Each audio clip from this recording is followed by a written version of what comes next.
we have created what football is in college. Ed Reed, the youth. Sam Morgan, the youth. Kellen Winslow, the youth. Montreal Road, the youth. Hayden James, the youth. The youth. The youth. The youth. The youth. Willis McGahee, you already know, University of Miami. A lot of the guys that play at the University of Miami will go down as some of the greatest players to ever play in the National Football League. Ever. Ever.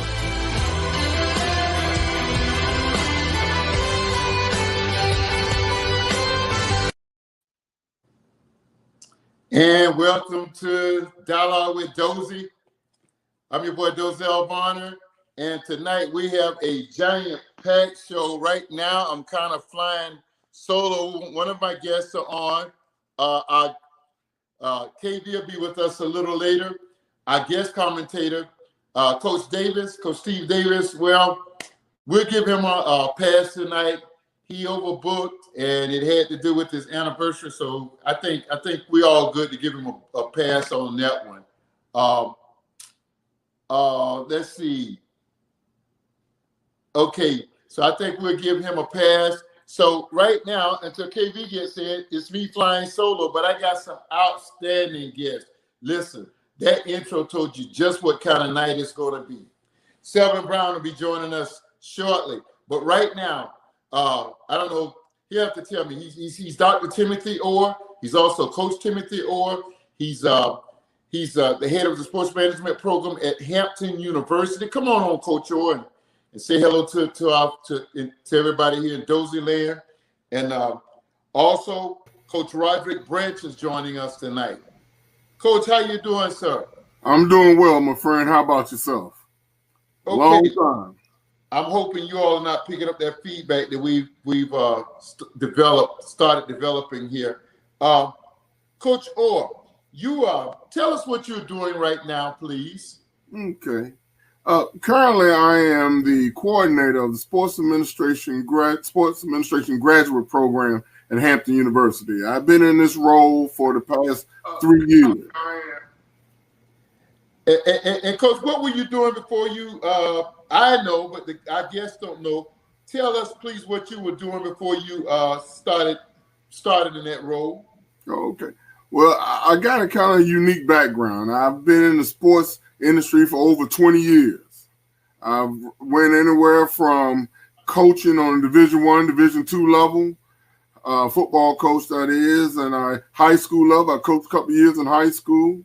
I also was an athletic administrator, AD, at a Division II school in North Carolina, Livingstone College, as well as been an instructor in the sports management field at several institutions. So I kind of got a unique perspective on dealing with sports management and sports administration. Okay. So we got a lot of stuff going on, and the director is in my ear, and we're trying to kind of pull it all together. So if you would go ahead, Toya, and bring on Coach Branch, Roderick Branch, and we'll introduce him. We'll do this together. Coach Orr, we certainly appreciate you coming on tonight.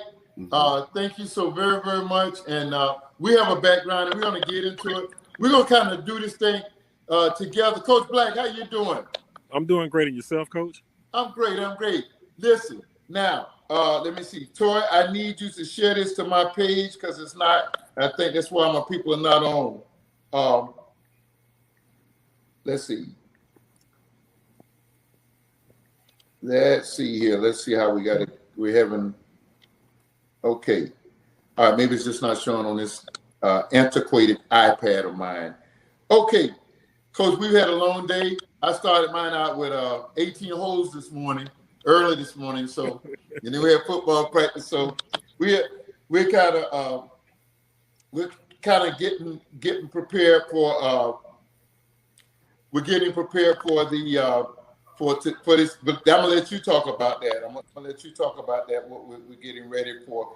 Coach Black, tell us about, you're the recruiting coordinator over at Plantation High School, where I've been blessed to share about 12, 13 good years with you. And now I'm working directly under you. You're the passing coordinator. I'm now working with the tight ends.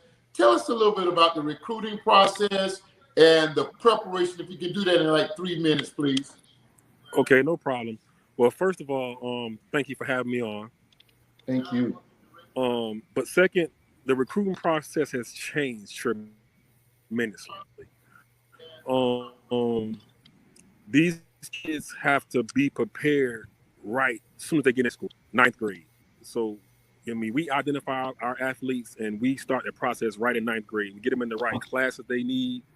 From 9th grade, you got to take at least, a math, or English, social studies, and the science, which that has to be done every year, all 4 years of high school, for the clearinghouse. So, like I said, it's a stressful process sometimes, but it can be really smooth when you have the kids doing the right thing. Okay. Just share some of the intricacies of it. What does it take? What does it take? I know we're getting ready for early recruitment. We're going to talk about our start on Wednesday. Tell us a little bit about just what does it take? That clearinghouse, the grade, the expectations on the SAT and so forth. Okay. Well, first of all, the grade expectations they want you to have at least a 2.5 or better. They want you to have a 920 SAT and a 18 ACT. Now that actually fluctuates. If you have a good GPA, the test score can be lower. So that that's a good thing with the sliding scale that they have now. Like I said, the process is after that it's about what you do on the football field. Like I said, if the grades are intact, then it comes to the film, and the film usually that's just God-given talent. So that's the easy part for the kids. Okay, all right, Coach Orr, you I'm sure you did your share recruiting also. What's it like? Of course, we can talk personally because you were our son's position coach at FAMU. What's it like being responsible for other people's children? So in some instances, a long ways from home. Mm-hmm. Well, that is a great responsibility. As a coach, you want to make sure you're sure that your athlete has the best collegiate experience they can have. And as most parents know in dealing with coaches, that when they come and sit in your house and have that great recruiting talk with you, they're going to share these common words. Well, ma'am, I'm going to treat your son just like he was my own. And everybody in America is going to say the same thing. Mm-hmm. The thing is that depending on you have to take that to heart, because a lot of times, everybody has that dream that they want to go to the league. Unfortunately, everybody's not like some of the athletes that went to the University of Miami and 14 years of #1 first-round draft pick. So, that might not be the case. Let me just share a little bit with you. These are some startling stats. Out of the 15,782 out of 39,495 Division I basketball players and football athletes do not graduate. Wow. Did you know that only of that 39,495, only 327 actually make it in professional sports? So what we're trying to say is they got to be prepared for something outside of their dream in that professional sports. Sometimes you always got to have a plan B. And I think it's the responsibility of a coach. In my career, I've been at opportunities. I've been at Division II schools and FCS schools where, I don't know if that was the ultimate goal that they were going to make it in the league looking at these numbers. So the one thing I've always shared with my players, and I try to share to parents, you need to use them while they're using you. You need to get your education. You need to prepare yourself and develop a life skill outside, once this time is over. And, I haven't been a Division I student athlete. I played at East Carolina University back in a long time ago, back in the day. I'm not going to tell my age, but I done seen the good, the bad, and the ugly. I done seen young men that after their 4 years of eligibility was up, they didn't have a degree, they didn't have a pro career, and they didn't have no suitable life skills. And then all of a sudden, it's amazing how coaches start forgetting your name once your eligibility is up. Wow. So, I took on the responsibility that it was my job to help prepare you for life after football. I thought as a coach, I need to prepare you and train you to help you be the best person you can be or the best whatever field you're going to get into, because football is not guaranteed to you. Now, Coach, let me ask you this. I know the larger schools have I don't know what the name of the position is, but they have a person now that kind of helps that kid, particularly with the state eligible academically. But as a position coach, are you kind of responsible for your kids also? Do you assume that role, or how does that work? Is that split always? I've always had a special interest. I've always had special, and, you know, they have what they call now academic advisors, life skill coordinators. That's what they have at the collegiate Division I level. And I've always, as an assistant coach, wherever institution I was in, I always took a special interest in the academic progress of my students. I wanted to make sure they were on track, that they were actually getting some out of this experience besides just playing football. Because, you know, the thing that hurts me the worst is that when you look back on your collegiate experience, the only thing that you got out of it was that you played 4 years of football, then I done failed as a coach. Wow. You missed the whole point of being there. So, yeah, as a position coach, I think all coaches take a special interest. You know, stay on them, monitoring them, making sure you're not, you know, that's why they have those study hall hours, trying to make sure. Now, you can always give them that opportunity. Are they going to take advantage of it? Unfortunately, some of them don't. That's why you look at the graduation rates. You know, some of them just go there with the identity of they just want to be the next professional athlete and not thinking that education is important. But education is more than what you just learn in the classroom. You got to learn about life. How are you going to deal with adversity? You know, how are you going to deal when you have to provide for your family? What are you going to do? Are you going to do the right thing or are you going to do the wrong thing? So as a coach, that's sort of the role I took on, is trying to prepare those students to do the right thing once they graduate.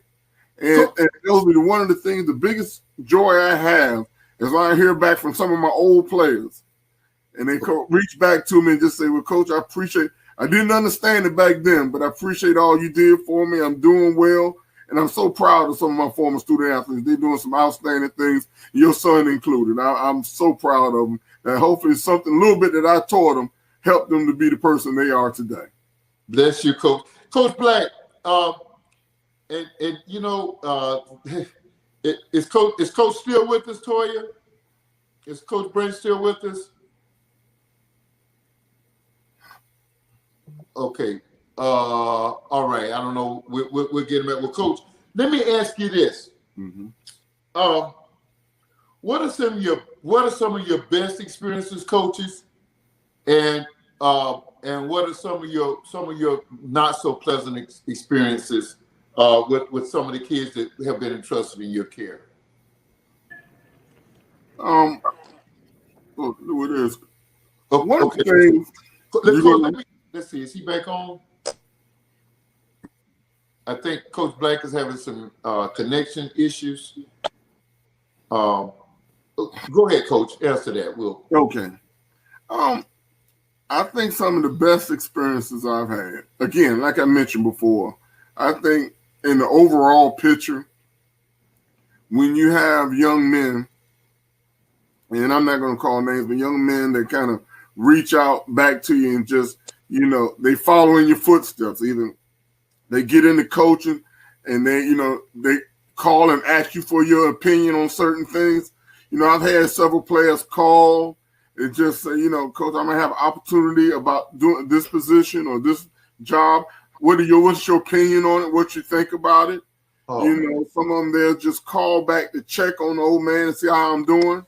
And, you know, I just feel so fortunate about that. I think those are probably some of the most positive things that I get out of the coaching experience, when you see how these young men have matured and developed and become the person that they have. Then on the other hand, some of the things that, you know, might have been disappointing is that you have a young man that's so gifted and talented, and that all, you know, they knew they was going to be the next Bo Jackson or, you know, the next Michael Irvin or whoever it might be.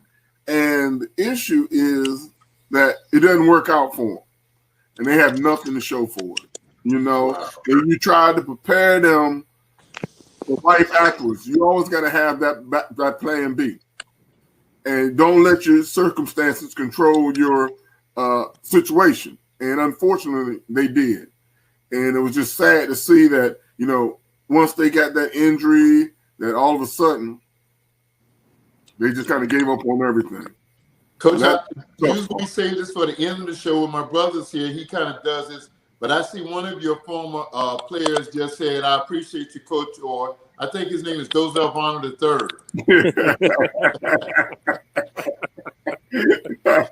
I appreciate him too. Coach Branch, let me get this cleared up right now. You are on Facebook as Roderick, Coach Branch, Coach Black, Sap. Is it all right to just call you Coach Black? That's fine, Coach. That's okay. what, I mean. That's what everybody called me. So yeah, that's fine. That was the producer, Coach. We asked you to come on tonight, and thank you again for coming on to ask you about your preparation because you are our recruiting coordinator. You get our kids ready, but I want to just ask you to go back into because you played junior college ball, correct? Right. Who made the biggest impact with you while you were away from home, in a foreign setting? Who was the person that poured into your life while you were away? Steve Davis, our head coach. You know, he coached me in high school, so he was one that I reached out to. You know, whenever I had issues or anything like that. So definitely, Coach Davis. But I mean, who on the scene where you were? Was there who was? Where I were. I want to say probably our academic advisor. I deal with him a lot. Okay. Because he could relate, you know, coming back from the same background that we came from. So he related to a lot of the things that, you know, us coming from South Florida and stuff like that. So that's who it was for me, the academic advisor. Okay. Coach, well, Coach Branch has, I mean, we've been blessed, and Coach, I've been blessed to be a part of a great staff. They coached a great Tyrone Moss and other great athletes over at Ely. But they also we've had some amazing talent. If you saw the Miami Dolphins game yesterday, Chris Lamont, who played quarterback for us, threw the springing block on their punt return. I guess that was Hill that ran that back, the Dolphins.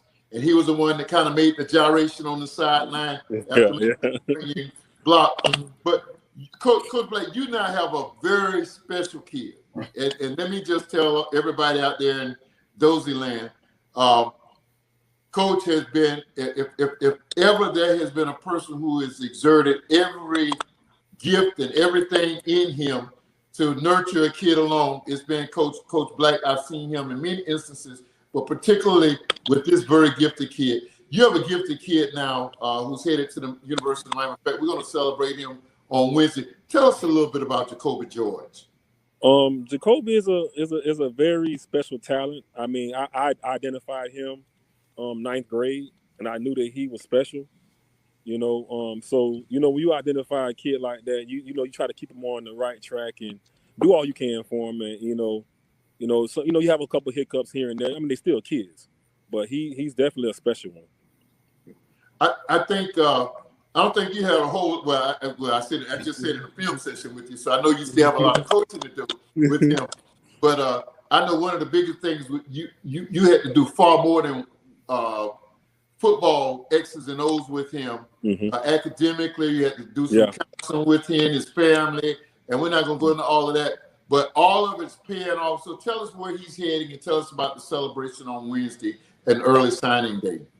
Okay. Well, whew. Hey, I had some stressful nights. I can tell you that. I can tell you that. But like I say, it pays off because, like I said, end of the day, when you see this kid, see these kids get these scholarships or going to school, so you just go to school, just go to college. Period. That's my joy.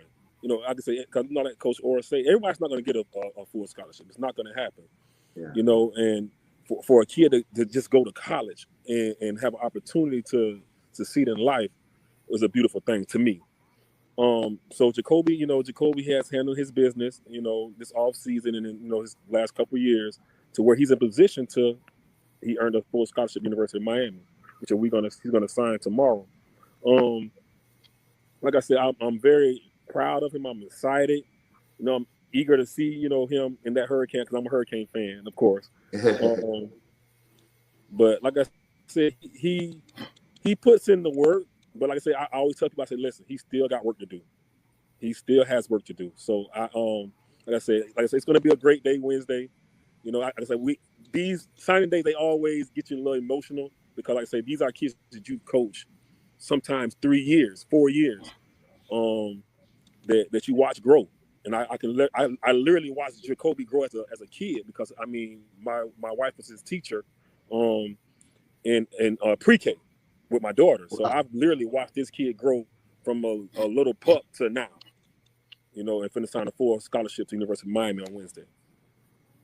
So tell us about the celebration on Wednesday, Coach, and a little bit about pre-signing, early signing day.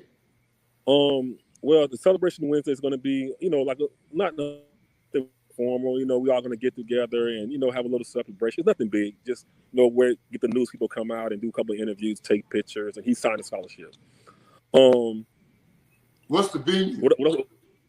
I didn't hear you. What's the venue for that? Where's this going to occur? At the Chris Smith restaurant on 6th Trunk, black-owned restaurant. It's called Smitty's Wings. We decided to do it there. It's black-owned. We want to get back into our black community. And Chris Smith is a plantation alum, so we thought that'd be a great place to do it at. Okay, all right, Coach Orr. Well, tell us about some of the schools you coached and the positions that you coached. Okay. Well, started off, when I started off trying to just get my foot in the door, and ended up the restricted earning coaches. They don't even have those anymore. I went from Atlanta, Georgia to Pocatello, Idaho, where I was coaching at Idaho State University. Oh, wow. And the ironic thing is, on that staff was the current head coach of the University of Utah, Kyle Whittingham. He was the head coach. He was the defensive coordinator, and I was the outside linebackers coach. So he was there. Then I went from there. I went to Austin P out of Clarksville, Tennessee, and I was the defensive line coach there. After a year or so there, then I ended up getting a taste of HBCU life, and I ended up a friend of mine's got the head job at Morehouse College, and we talked, and he offered me a position to come down to be his defensive coordinator. So at the ripe age of 29 years old, I went down to Morehouse to be the defensive coordinator. Wow. And then I went from there, and about 2 years after that, I ended up going to Elizabeth City State University, where I was defensive coordinator there with I had to get close. I'm originally a native of Hampton, Virginia. Okay. And my father had took ill, and so I wanted to get closer to home. So it gave me an opportunity to do that. After my stint I was there at Elizabeth City for 5 years. After that, I took a break, and I ended up going to the high school level and served as defensive coordinator at Heritage High School in Newport News. And I didn't share with this. My first taste of coaching was on the high school level at a high school in Hampton, Virginia, Bethel High School. And we had one young man, a unique young man that you might have heard of down the road, Allen Iverson. He was quarterback from high school. I knew that's what you was going to say. He was something special, I tell you. He is great as what they say he is. Wow. After that, after the high school stint at Heritage, then I got an opportunity to go with Delaware State, became a D-line coach, and then I got the call to head down to Tallahassee. What happened was when Coach Billy Joe was there and Charles Huff and I worked at Austin P together. And it's amazing. I guess it's always a sign. So you must keep your relationships, do the right thing, show your work ethic, because people remember who you are. And when Coach Huff got the opportunity to be the defensive coordinator at FAMU, the first person he called was me. Oh, wow. I just thought that was a great opportunity. So I went down there, had 3 great years down there. And after after under Coach Reuben Carter. Then after that, I ended up having to went back to Elizabeth City and coached there for a year or two, and ended up being a defensive coordinator at Livingstone College. So I've had the experience. You know, I went from your PWIs, Division I schools, to your HBCU Division II schools. So I've had a unique perspective, a different range, and a variety, and I appreciate that in the places that I coach. I guess all those places, those are the one thing I think I'm most proud of, and I want to thank a frat brother of mine and a dear friend, Kermit Buggs, for giving me a chance. My son was playing his senior year at Kings Fork High School last year in Suffolk, Virginia, and I said, you know, it would be pretty cool for the old man to come, you know, pick up his whistle one more time to be out there with my son.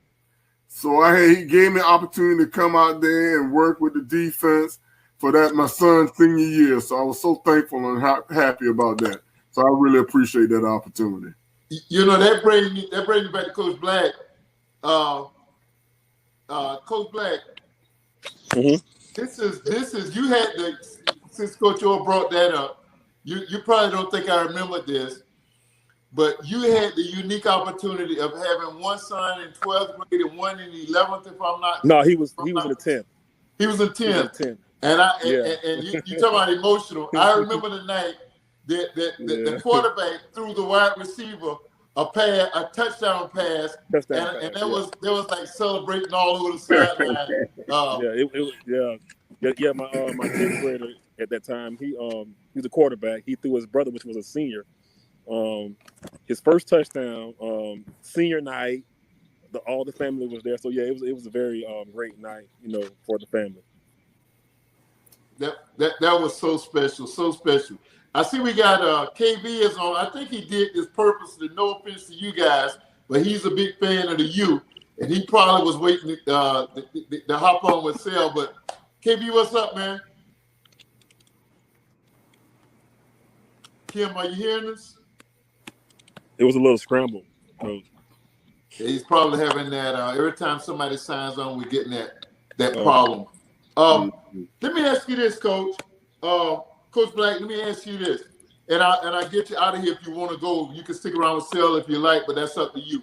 Well, my phone is dying now, so unfortunately.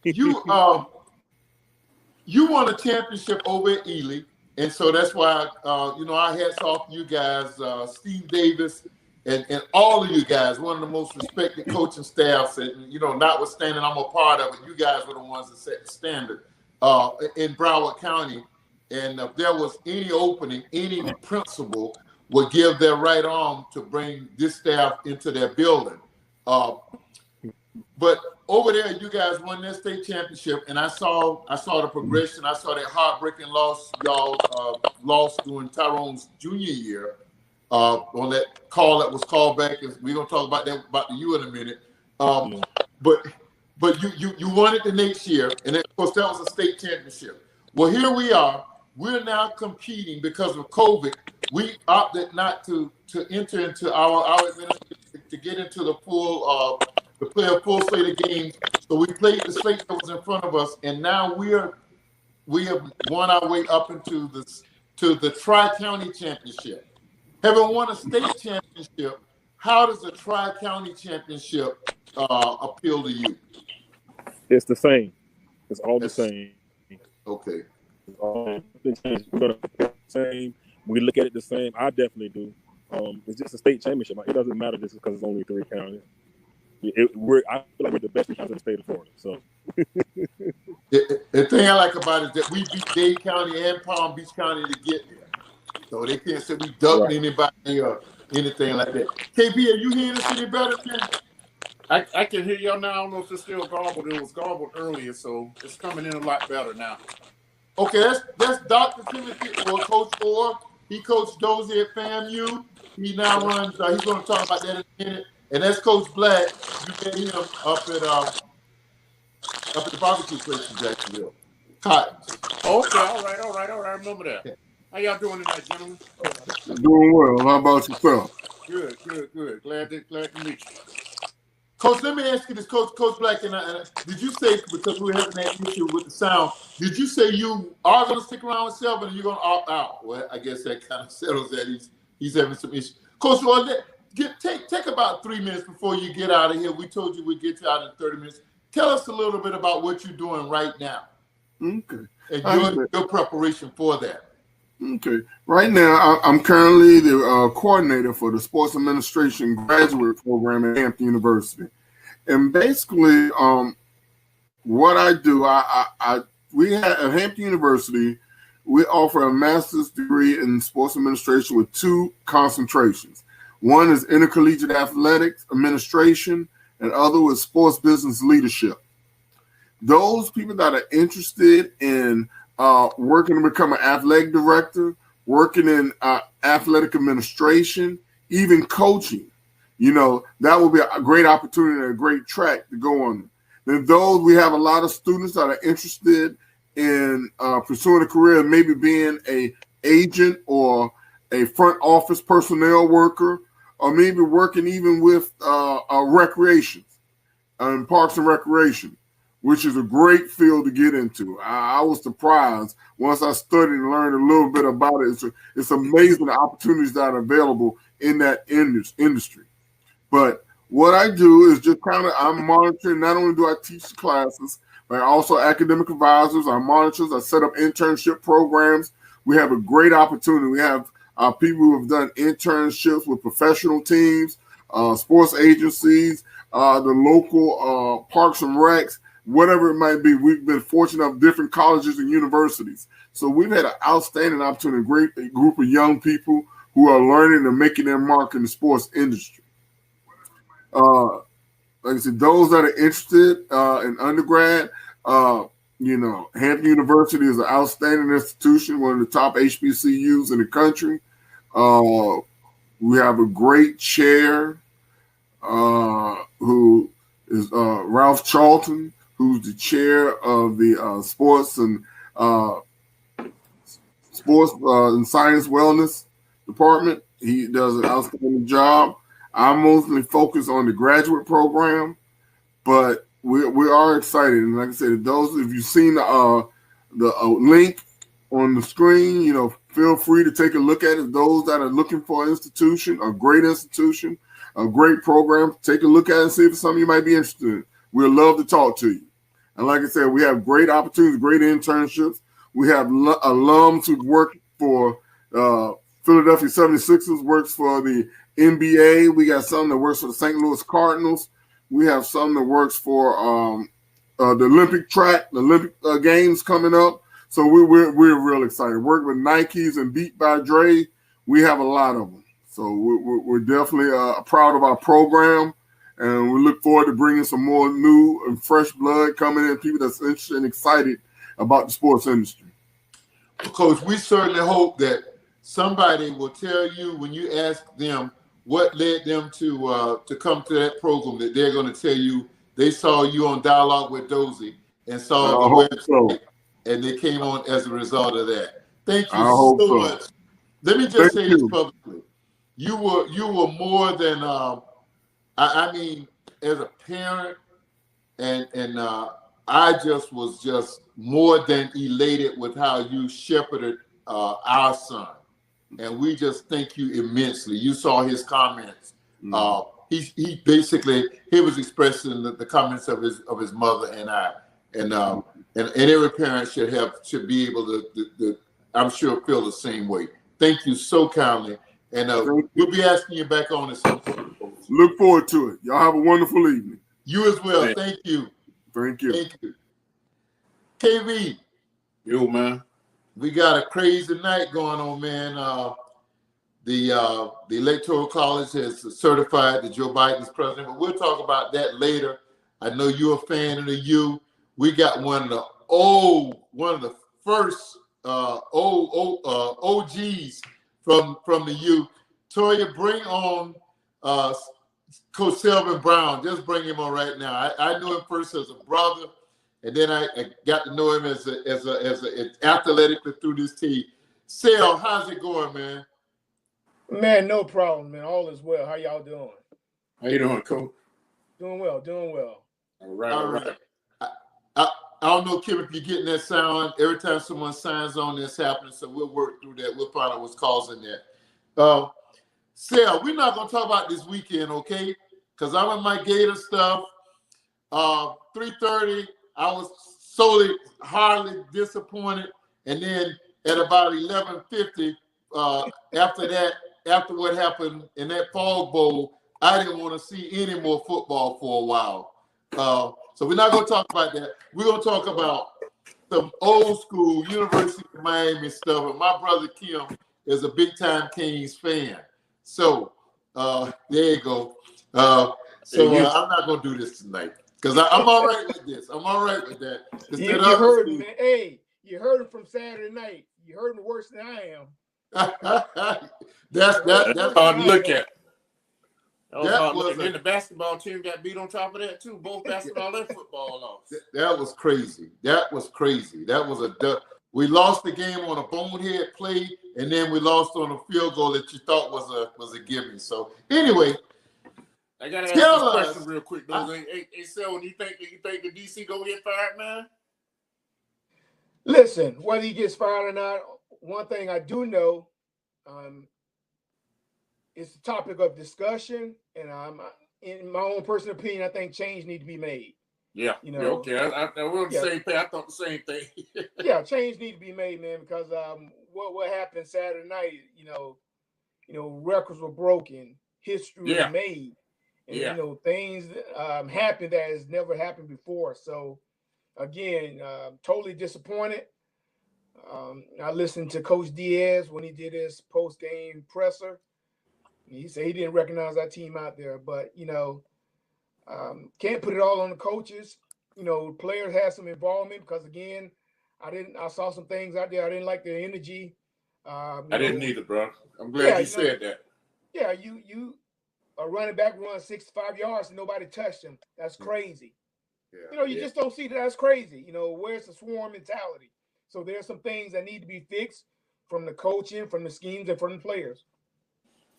I told somebody up, I told a couple of people up here, man, it just didn't look like the same team on the field, man. They just looked like they got there, they weren't ready to play. Like they should have still been in the locker room or something. And listen, I told somebody today to go out there and lay a goose egg like that, you don't even have to practice for that. You should just showed up. Skip Monday through Friday, and just showed up on Saturday and give it your best shot. And you probably would have played. You probably had a better performance than what you displayed on Saturday. But again, you knew what was on the line. You know it was a big game. North Carolina is not a new opponent, right? And you go out there and you just stink up the field. I mean, it was totally embarrassing. Well, you know what? What really hurts was that it happened on both of our home fields. When I saw the guys doing the U down sign, and I saw the kicker doing the Gator chop, that just oh man, that just ruined my whole weekend. But I tell you what, Selwyn, let's put this in some perspective. At what point were you a part of Snellenberger's first championship? Yes, Snellenberger recruited me. Well, tell us about the State of the U then. Tell us what that meant. Well, basically, they wanted to stay in Florida to recruit the athletes all the way up from South, all the way up to the East Coast, from where I'm from, St. Petersburg, Tampa area. So they wanted to get a lot of the athletes from that area, and the State of the U, especially from down south, because again, some of the top athletes like the Melvin Brads and Alonzo Highsmith, they came together and they decided that they were going to go to the U. And so, again, man, just a lot of no-name people, but great athletes, hard workers. Some of those guys were dual athletes, Brad and Charles Henry and Winston Moss not only played football, but they also were track, people that did very well. And so you're basically not only bringing in football, you're bringing in athletes. And, man, when we got there, man, how many of us, 25 of us, man, we really didn't know each other, but I'll never forget that first night. We walked down US 1 to see a movie, and we really didn't know. We were just walking down, me from small St. Petersburg, I'm in the big city of Miami, walking down US 1 with 20-some other guys, and man, we watched this movie, and on the way back, man, we sung and danced all the way back from the movie theater to the campus. And that's how it was for the next 5 years. And we partied hard, man. We worked hard. We partied hard. We did everything together. And man, it was a good time. Good time. So he basically drew researching for the night show. I went back and I have on tape both of the It's All About the You 30 for 30 on ESPN. And I saw Howard basically said he and the staff mapped off from Tampa St. Pete all the way across to Daytona and said everything south of that was all you. Yep. Why have we lost that?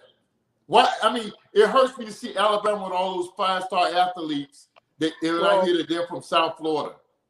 Well, one of the things, listen, winning, everybody wants to go to a winner.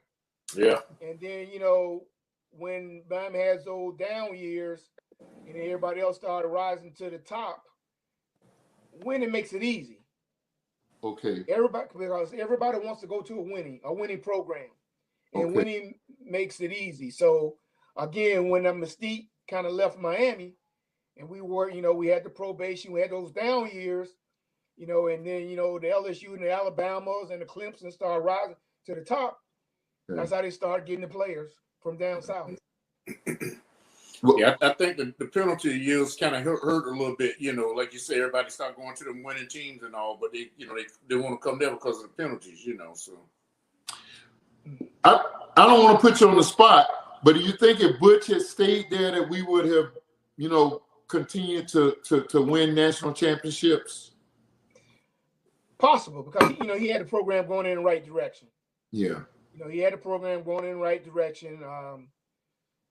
Coaching staff was intact. They were doing well when Butch was there. And so, again, when you start having that change and you don't have that continuity anymore, things change. Well, we could have. I'm sorry. Yeah, we could have very well, they could have very well won more chance. Even if Jimmy Johnson would have stayed, they talk about if he didn't leave, he would have had a dynasty for years. Yeah. How many championship rings did you get, Sal? I have 2. Wow. So you got one under Jimmy and one under Howard. Yes. My first and last, and we lost 2.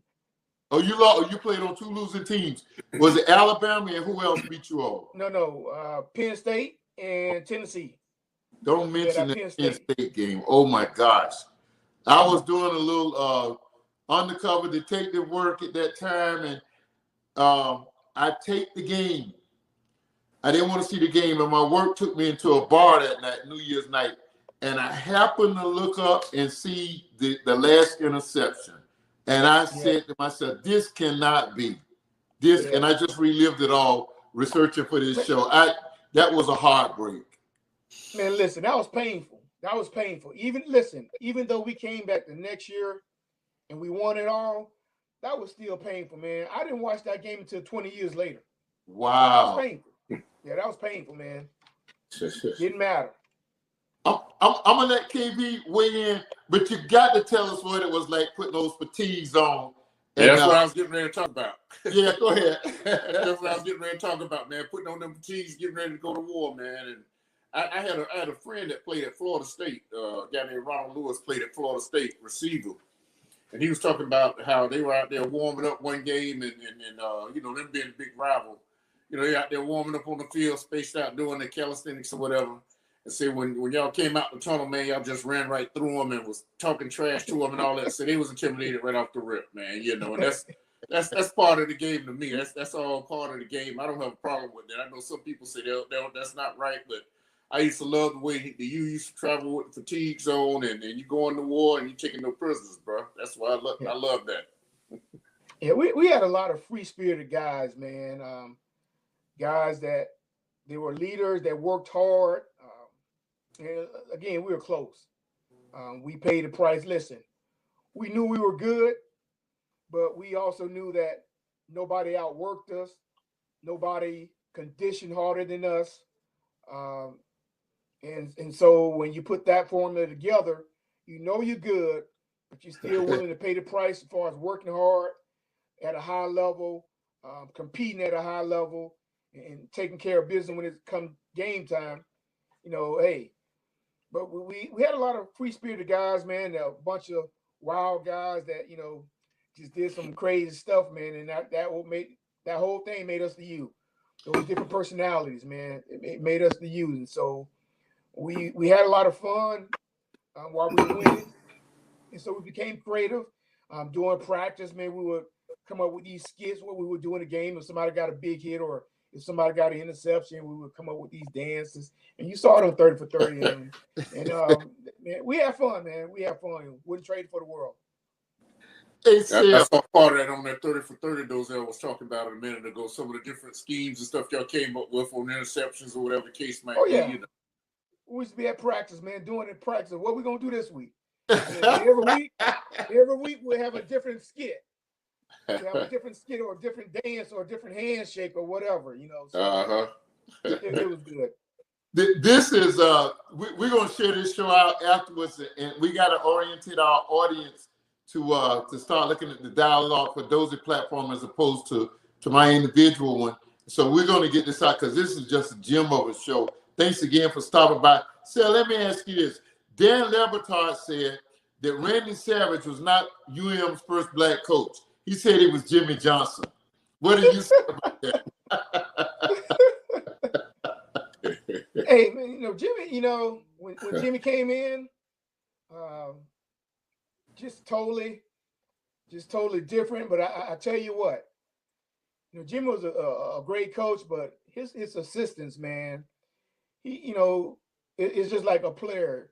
When you get 1 or 2 or 3 good players, it makes your defensive offense, good. Man, he had like 5 or 6 great assistant coaches, man. And they really put the work in and they really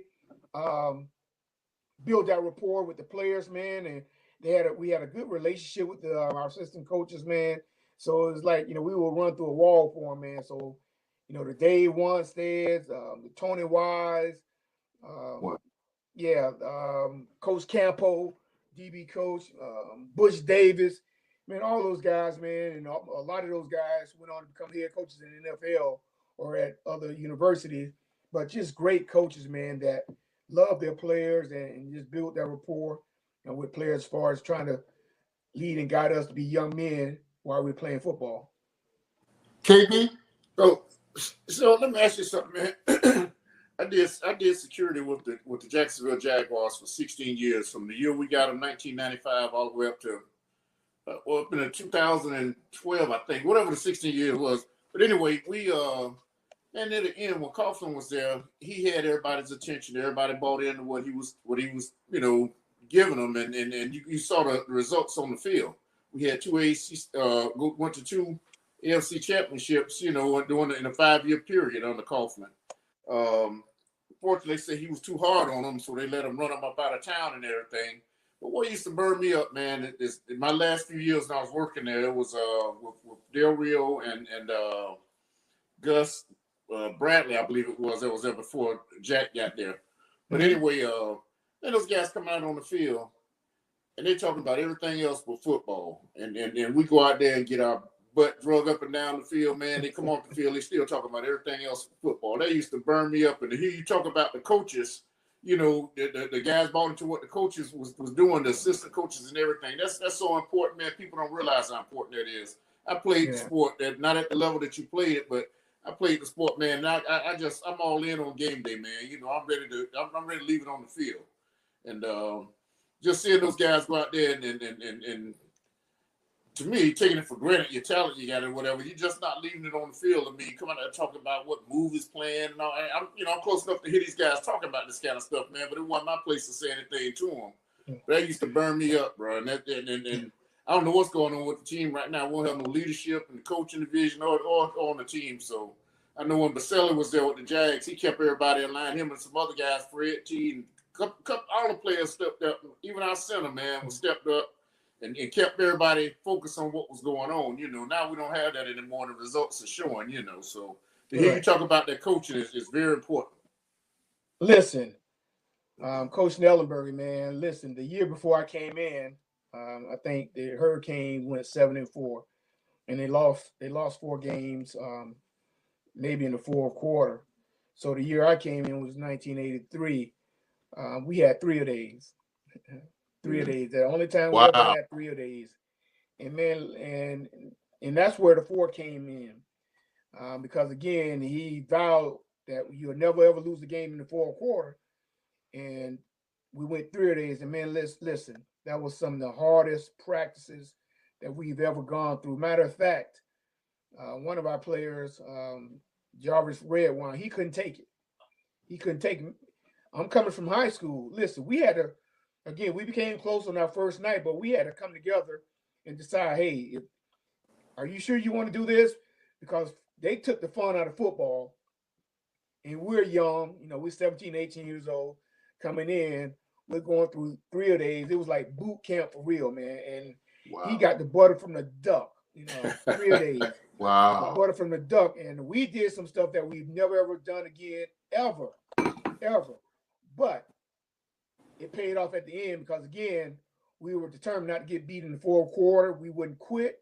We was going to fight, and we won that championship the first year. And we looked back at that, and we said, this was why we worked hard all year.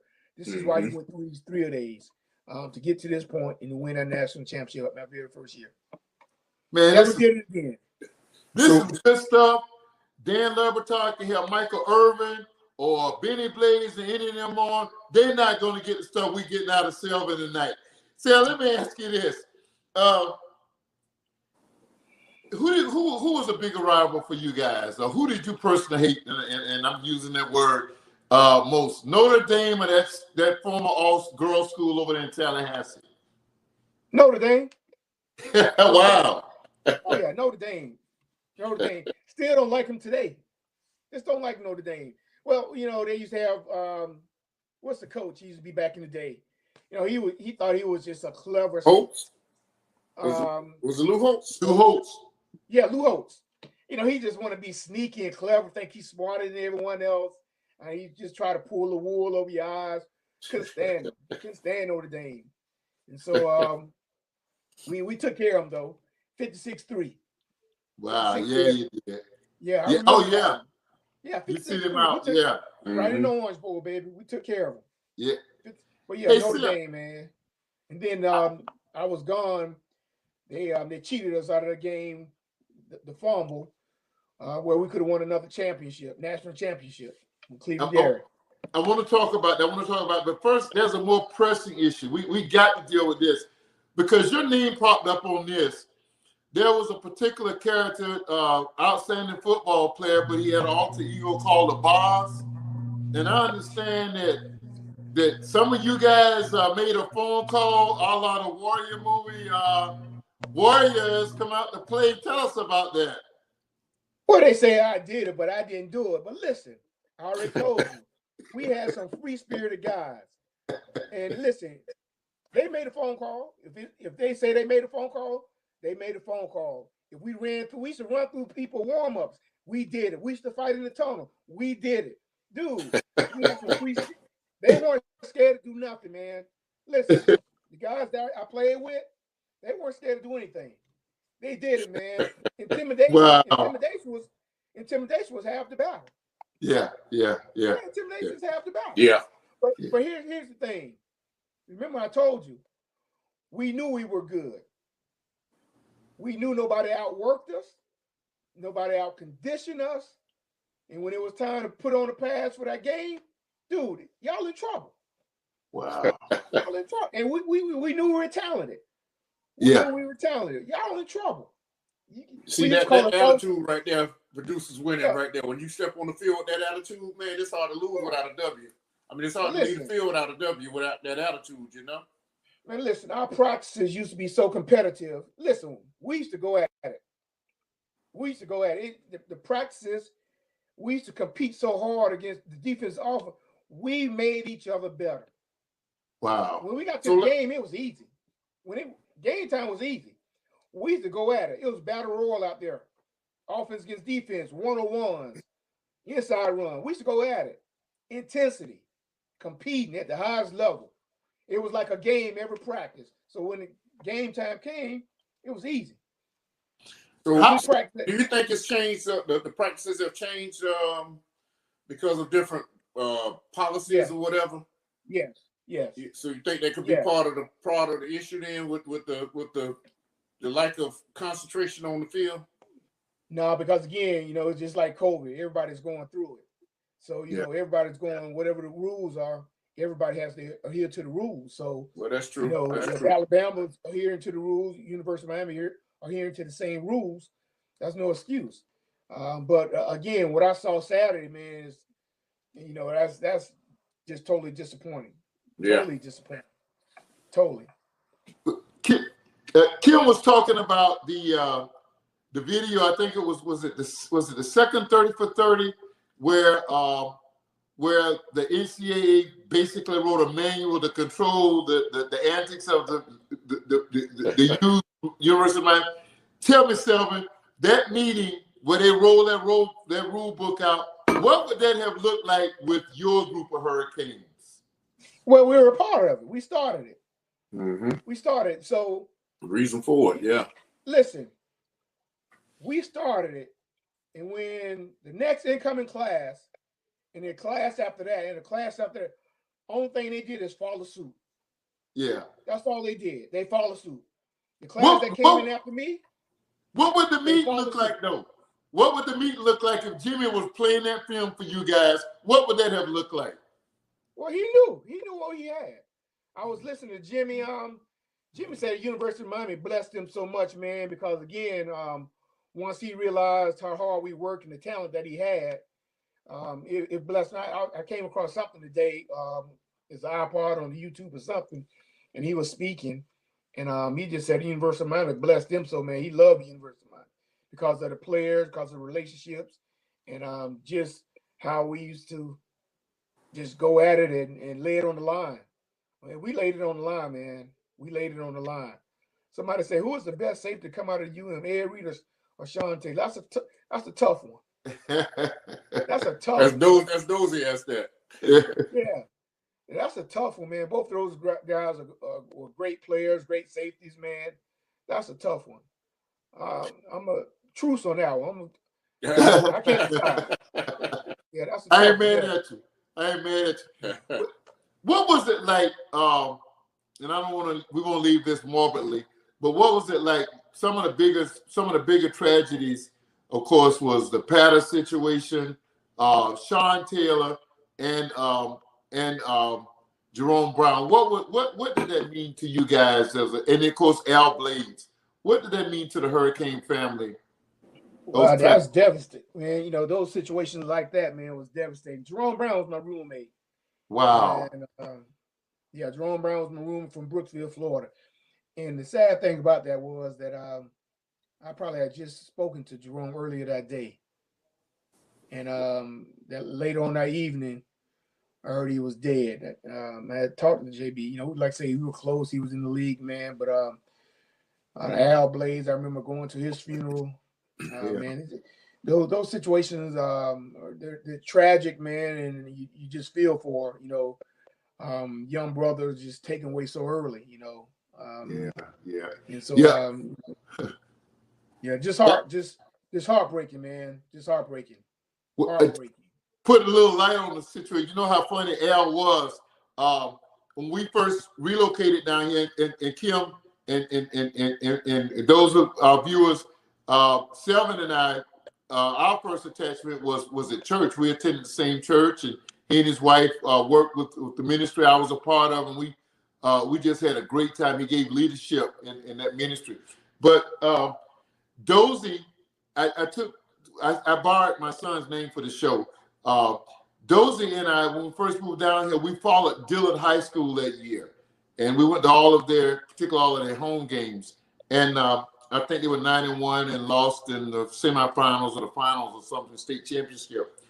But so we were at a game, and these guys were cracking up in the stands. I mean, we couldn't watch the game. We couldn't listen to the band because these guys beside us, they had the whole row cracking up. And of course, I don't know anybody down here yet. Right. But I lived at the church back in them days. And I would get out on Friday night. we just rolling. All of a sudden, at the end of the game, this guy stands up. He says, "Hi, I'm Al Blades, University of Miami. This is Dan Morgan." And everybody just gave him a hand. That was one of the funniest things. I mean, they cracked us up the whole game. It was so hilarious.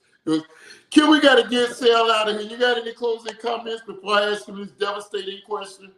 No, brother. Hey, it's got to be an honor to be with the 80s Canes, man. It's just a pleasure to talk to you. Thanks for taking time out to join us tonight. No problem. I appreciate it. Anytime. Them Canes from the 80s, boy. There wasn't no teams like that nowhere in college football. Sir. There won't never be nobody else in college football like that. No, sir. Hey, we used to wreck it, man. We used to wreck it, and we know, we meant business. And like I said, we had fun, man. And like I say, memories for a lifetime. I think the biggest tribute that y'all could ever have. I mean, we know what Uncle Luke meant to the program and everything. But I think the biggest tribute you could ever heard was Snoop Dogg and DJ Khaled's "All I Do Is Win, Win, Win." Talking about like the U in the 80s. Yeah. That was from the West Coast to come out and say that, man, they paying attention. Oh yeah. We had fun, man. We had fun. Definitely, we had fun. I hate to take you out on this note, but one of the I would love to see you guys stop this thing that Saban's do. I would love to see them get mollywopped by one of them U teams of the 80s. And you kind of hate my Gators too, don't you? Yeah, but listen, they are right. But listen, we got along with everybody. I mean, listen, whether they went to University of Florida, whether they went to Florida State, whether they went to Oklahoma, we had this chemistry where we built rapport with those guys that played at other schools. And before we went to camp, we used to have this big party at the Eden Rock and Fountain Blue. And man, all those guys used to come down, man, every summer before they went to camp. That's awesome. We competed on the field, but we built friendships, man, from people all across the country, man. All across the country. So that's awesome. My brother, before I left Florida, and I had the chance of kind of like helping coach or whatever. His team won the Police Olympics basketball, and man, they had to fight Dade County. Like, what y'all had to fight the 3 games, right, Kim? Man, those guys, man, we because some of us would end up staying at the same hotel because the Police Olympics will move around the whole state of Florida every year. So it might be in Tampa 2 years, then it'll go to Miami for 2 years, Jacksonville for 2 years, Orlando for 2 years. But anyway, we end up staying at the same hotel with some of those guys, man, and we sit out there because of history. We play them every year, and we sit out by the pool, man, have a cold one at the pool.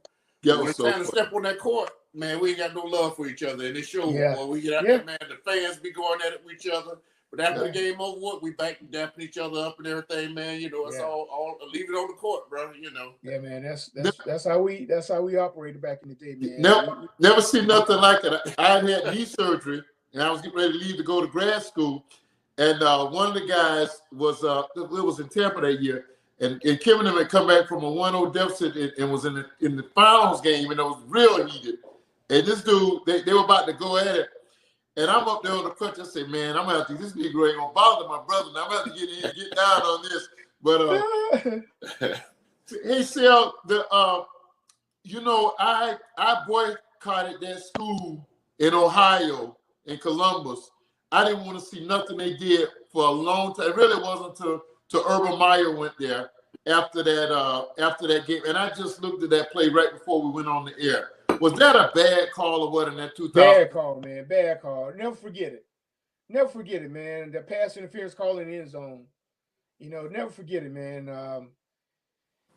And even today, even in the NFL, you got instant replay or to review a bad call, man, and they still don't get it right. And so that was just a terrible call.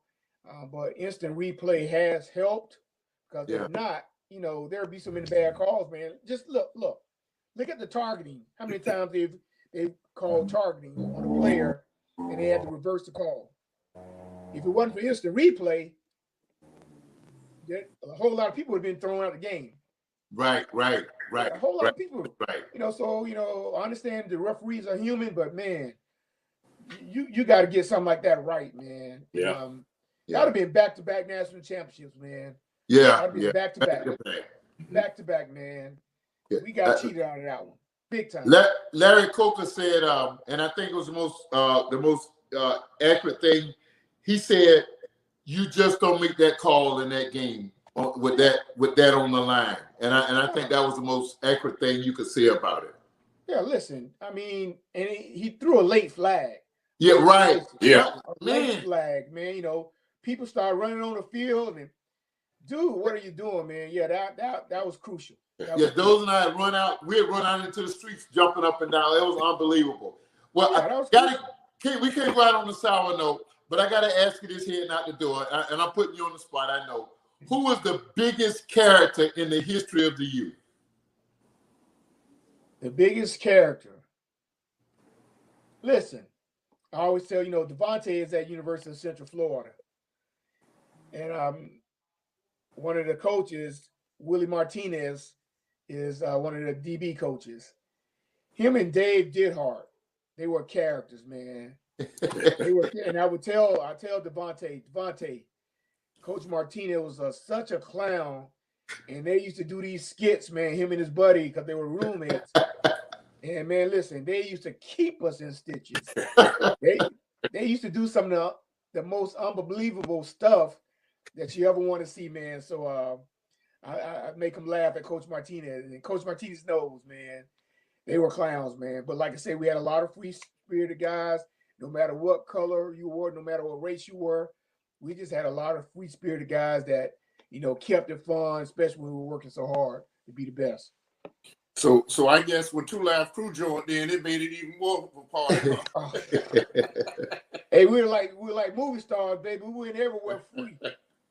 We were all the club. We were like celebrities, baby. We didn't have to pay to get in concerts. We didn't have. Oh man, we did so much, man. On one of the 30 for 30s, man, Michael Irvin talked about they used to be at clubs and the Dolphin players, y'all had to get the Dolphin players in the club. Man, listen, we didn't have to pay for nothing. Yeah. Wow. We didn't have to pay for nothing. Like I say, we have fun, man. We have fun. I keep saying I'm going to get you out of here, but I'm going to do this for you. What you guys did for South Florida, because I don't know, I was talking to the guy on the golf course today. During that era, the bottom was just like looked at as like, in fact, I was offered a job, and I said that's nowhere on the radar because the drug situation was so bad, the riots were going on. And of course, 30 for 30 chronicles that, but I lived it and knew it. But you guys just really just uplifted the spirit, and we're two things we're indebted to. We're indebted to Miami Hurricanes football, Coach Snellenberger, Coach Johnson, Coach Erickson, and Coach Corker, but also to the production of Miami Vice, what it did for our region. And, yeah, man. Sal, man, I can't thank you enough for joining us tonight. We really, really, truly appreciate it. Hey, no problem, man. My pleasure. My pleasure. We love you, man, and y'all going to win that championship next week. That's this week, right? Yes, sir. Yes, sir. Yeah, his son is playing American Heritage High School, and they're in the championship game tonight. I mean, this weekend, and we're in the championship game. So let's bring all this stuff back to Broward. Yes, sir. Yes, sir. I appreciate you guys, man. Thanks for having me. Easy, right, we love you, man. You and Miss Renee and family have a great Christmas. We'll do. You too. All right. Much love, bro. Take care. Yes, all sir. Right. So we appreciate you joining us.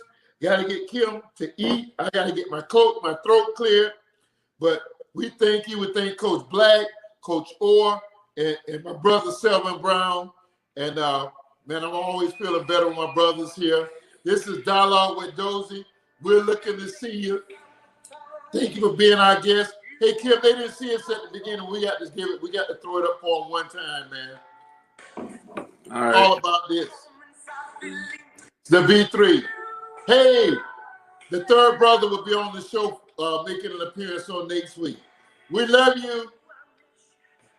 South Florida. I know Mama was tuning in too, so a special shout out to our beautiful mother. Huh? I had to get a special shout out to our beautiful mother. She was trying to tune in. I know she had tuned in earlier, so just shouting her out. That's all. That Mama is a surprise. She's gonna be with us next week. I asked her about coming on for a minute or two. She said, "I want to be on the whole show." Hey, it's your show if you want it, Mama. Okay. We love you, Dozell. We'll see you next week. Talk to you.